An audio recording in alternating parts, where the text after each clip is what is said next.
What's going on? It's Justeeni here, and I can't stop catching these W's. If you guys also want to catch some W's, please subscribe, and maybe also buy my channel membership. It's only $1 a month. That segue was terrible, but I'm keeping it in the video. Okay, so we got Xin-xi Grand Finals once again. My win streak is still alive, by the way, and this time we're against Jablo J, aka Kraken Eyes. He's been doing the Polyseum, he's been a contender, and now we're going against him. I think at this point we were 29-0, so this is for the 30-0 right here, and I'm hosting, and my spawn looks pretty solid. Nothing to complain about here, so let's just get right into things. I find the village, I find a ruins, which is pretty neat, and then I find another village, get mining. So far, pretty uneventful, though there is something that's worth taking note of. Typically with Xin-xi, I find that there's really 3 ways to go about playing Xin-xi on this small dry lands from the very few games I've played. There's 3 approaches. You either want to get giants really fast with Smithery, you want to go riding to expand fast and do riding stuff, or you want to get archery to counter giants.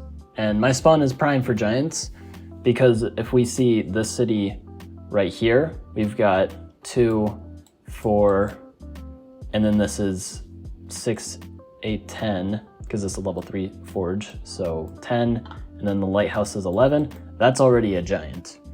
So we're pretty dead set on just rushing out a giant, and if the opponent goes archery, so be it. That's kind of what riding is for. Besides good expansion, it also is a good answer to archery. So I've already got a game plan here. I want to get giants. It's just a matter of how quickly I can do it.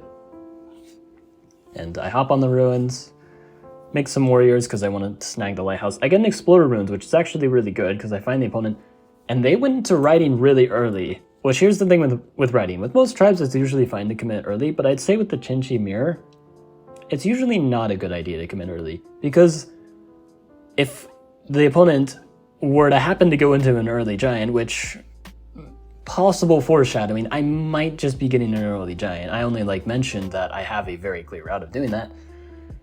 And if you go riding, suddenly you're not in a great spot because your riders are almost useless. Sure, you expand faster, but you're going to lose those villages just as fast as you get them. And it's going to be much harder to get archers now, and also your own giants. So already he's in a pretty rough spot, and his density wasn't very kind to him either. So things are already looking really good for me. And I place my mines accordingly. I can pick up Smithery very soon. Again, I just develop a little bit. I believe I get the giant 2 turns from now. So turn 8 first giant, and then from there, we're kind of just chilling. Yeah, look at this density. And I have host advantage. It doesn't really get better than this, does it? We're trading warriors, but that's completely fine by me. I get the Smithery going, pick up the nice level 3 in my second city, which I can actually use to get a giant with monument and mine, so very cheap route as well. So I'll have 2 giants, and he doesn't have archery. He does have a veteran sword right here, which means this area of the map is gonna be kind of tricky to deal with. There is the concern of him trying to attack into me, especially since he could get roads relatively fast. However, I can actually get hunting forestry, and that's exactly enough if we do the math here. I need 8 population for the giant, and I've got 1, 2, 3, 4, 5, 6, 7, 8. So forestry is just an option there if I really want to. I can also border growth because I've got this forge spot right here. So I have a lot of options here, and I'm already on turn 8 very confident about winning things. Oh, I actually park a fortune here, again, to go for the border growth. Now I only need hunting for it. It's a very smart play, Justeeni. But yeah, and to get the giant in the other city, I'm just going to use hunting. I level it up for the time being just because it's 1 extra star. Why not optimize a little bit? And I see that they're walking towards my city, which tells me that they don't have vision here. And they finally get their archers going. Now, usually very scary. I have a bunch of slow-moving units. They've got archers, but I already have my sword set up, which is kind of a way of somewhat counteracting the archers. It doesn't counter archers entirely, but it helps a little bit. You know, like defense bonus archers do not die to a sword, and the archer is going to get the first hit. Like really well-supported archers actually do beat up swords, but the swords serve as a good distraction here, especially when they don't have very many. And I'm just taking their city by brute force. Like, even if they can chip away at my stuff, it's going to be too slow. So I'm not really worried about their archer buildup because it's a little late for that. I'm just going to get hunting, I'm going to get a bunch more giants, and things are going to be really good. They even, like, lose a bit of health on their veteran sword, which is great for me. I'm pressuring this area here. I actually step on the village, and yeah, I get hunting. Oh yeah, I actually go for pop growth. It's because the border growth is a little slow, and I wanted to get writing later. So yeah, it is cheaper to do it that way. Like if I get like forestry, yeah, I get an extra giant, but I don't really care enough about that. Like I could, but I'd rather get things done fast than bother with long-term advantage, especially like they're going archers. I would rather be fast than slow because long-term advantage doesn't matter if they just have a ton of archers and just chip all your giants away. But also over here, this conflict is really, really nice as a distraction because they also have to deal with this really massive threat, which means they don't focus as much as they should, which unfortunately for them, I have a 2 out of 3 warrior here, which they do need to focus on a lot, but their attention is split and it's very easy for things to go wrong in their position. So they poke my warrior, they kick me off the village, and they even hurt the warrior down to 1 HP, but now it's at 3 out of 3, and again they have to focus on this area more than they want to. I get riding, I'm about to get roads, I've got a beautiful economy, I'm taking the city from them, I'm going to be up in cities, spamming out riders to counter their archers. That's game 1, 30-0, just like that, and I'll cut to the next match. Alright, so second match, because again this is grand finals, looks pretty interesting. Very notably, there's no villages here because of the mountain. The way that Xin-xi villages work is they have 100% gold rates within borders, which consequently means if there's a mountain with no gold, there's no immediate villages nearby because that would violate the whole 100% metal in borders rule. I do find a village and ruins right off the bat though, and once again, I'm cooking a little bit. I've got this beautiful forage spot, 6, then this is 8, 10, I either need the lighthouse for 11 or an animal, either one works. The lighthouse is actually pretty close, so it's reasonable to get that, but yeah, I've got a really quick giant, and I'm going for the ruins just right away because and the reason why is because I intentionally went here because, again, these can't be villages. These could have been villages, but now I know that they aren't. The way that ruins work is they're kind of a lot like these mountains where nothing next to the ruin, like this is not a village, which means this warrior is going to have a tough time finding a village. If I keep going forward, there's a good chance I find the opponent. It's a lone warrior. It's not going to do a good job settling the village when the opponent's right there. So I'd rather make the safe play for the ruins. You know, it's right there. Maybe I can expand in the south, find something there, maybe tag along with the other warrior. I also notice, look at this forge spot here. So we got, again, 2, 4, 6. Let's double that and make it 12. That's a giant. Then 14 plus a monument is 17.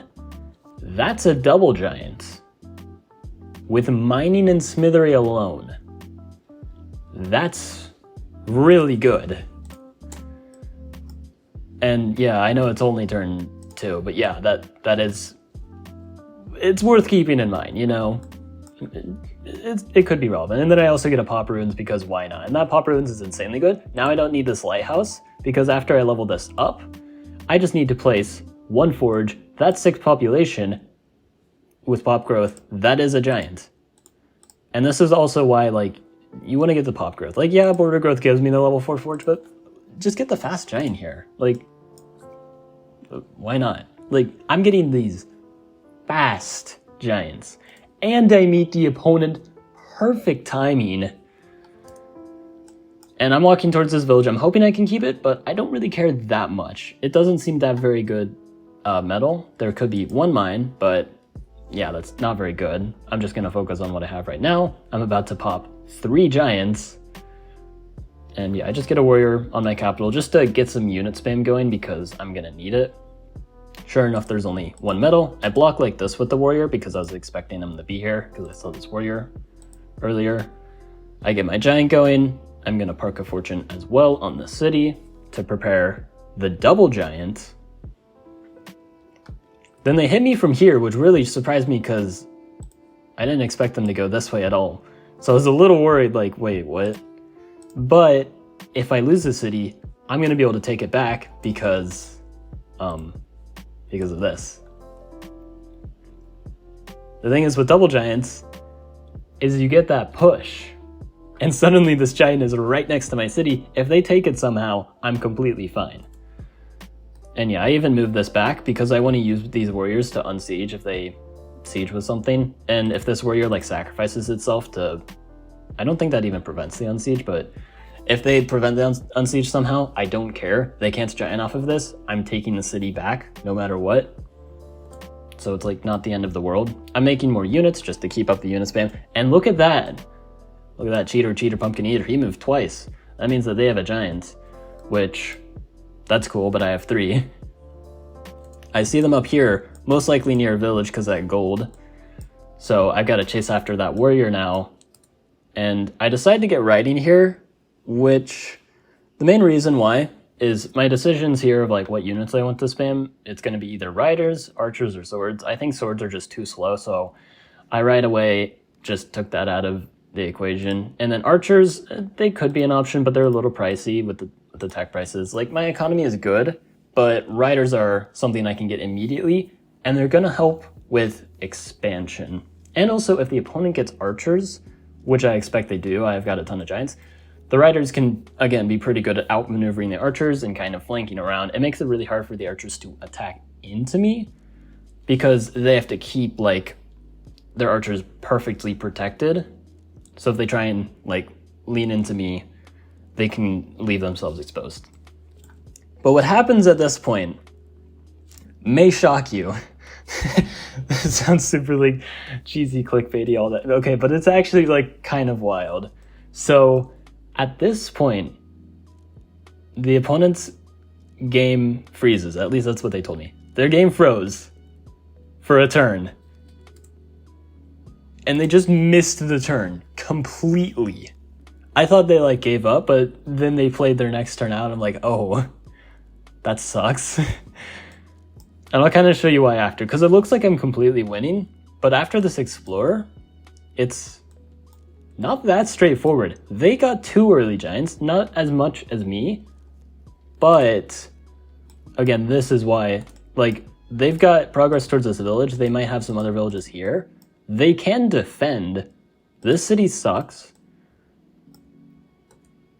Like, I've got my riders going, and I get a sword, but then they get their archer spam going, so yeah, we can't really attack into each other, so it's all about the other villages, which I do have an advantage, but only because of that extra turn that I got. If I didn't get an extra turn, I think I was still advantaged here, but right now I'm just completely winning. They even get the 3rd Giant, so things would have been really close, but I've got that extra turn. Now my riders are going to be super mobile.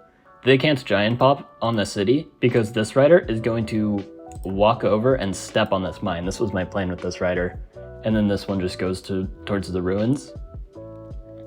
And yeah, I'm just taking this city now, which if they had one more turn, they could have gotten that mine, so then I couldn't block it.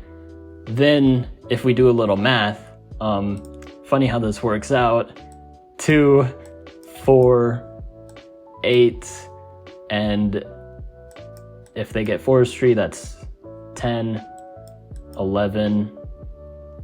They even have 2 extra forests they can chop to make it affordable.